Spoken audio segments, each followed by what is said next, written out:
Nicolaus Copernicus, the man who moved the earth. Nicolaus Copernicus was born in 1473 in the vibrant town of Torun, located in Royal Prussia. His father was a prosperous merchant, and his family was well connected. Even as a very young boy, Nicolaus was known to be keenly curious, often looking up at the sky or meticulously studying maps in his father's study. He enjoyed a comfortable childhood filled with reading and early lessons in Latin and arithmetic. Life changed dramatically for Nicolaus when he was 10 years old. His father passed away, leaving his mother to care for the family. Fortunately, his wealthy and influential maternal uncle, Lucas Watzenrode, a bishop, stepped in to become Nicolaus's guardian. Uncle Lucas recognized the boy's exceptional intelligence and ensured that Nicolaus received the best possible education, preparing him for a career in the church. In 1491, at the age of 18, Nicolaus enrolled at the University of Krakow, the intellectual heart of Poland. While he was officially studying liberal arts, his true passion ignited here: astronomy and mathematics.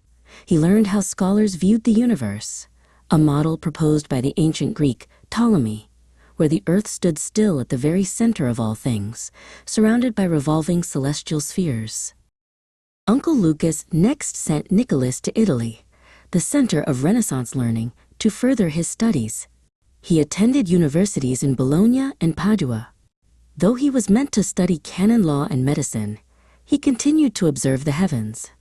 During this time, he was deeply influenced by humanist thinkers who encouraged revisiting ancient texts and challenging established assumptions.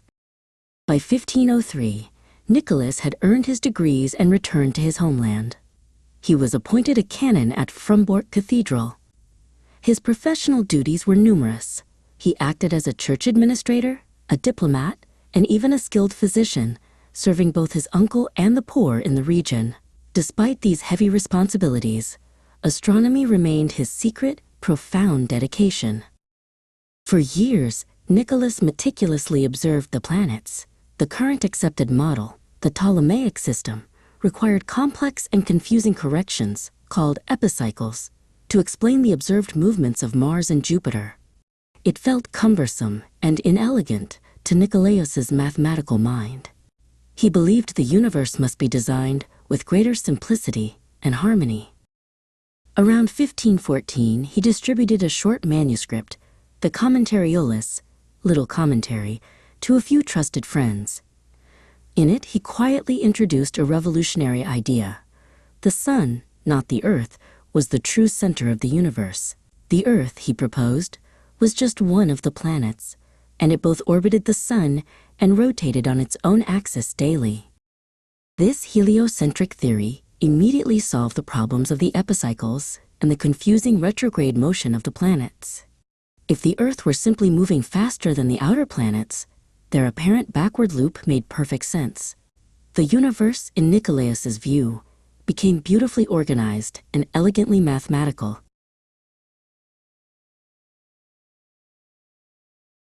Though convinced of his discovery, Nicolaus hesitated to publish his full work.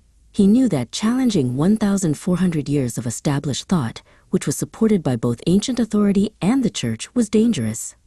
He spent decades refining his calculations, seeking absolute mathematical proof, delaying the printing of his massive masterpiece.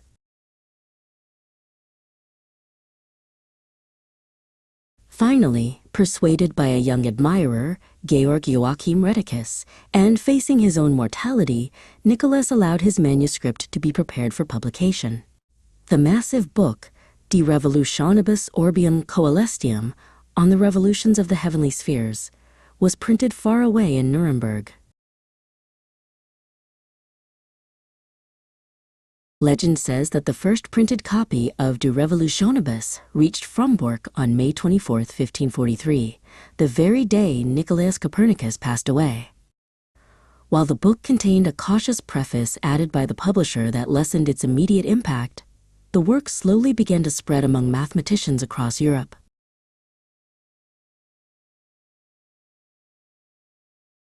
Nicolaus Copernicus did not live to see the full impact of his theory. but his work was fundamental. It initiated the Copernican revolution, shifting humanity's perspective from Earth-centered to sun-centered, paving the way for astronomers like Galileo and Kepler centuries later. His quiet dedication and pursuit of truth reshaped our understanding of the cosmos forever.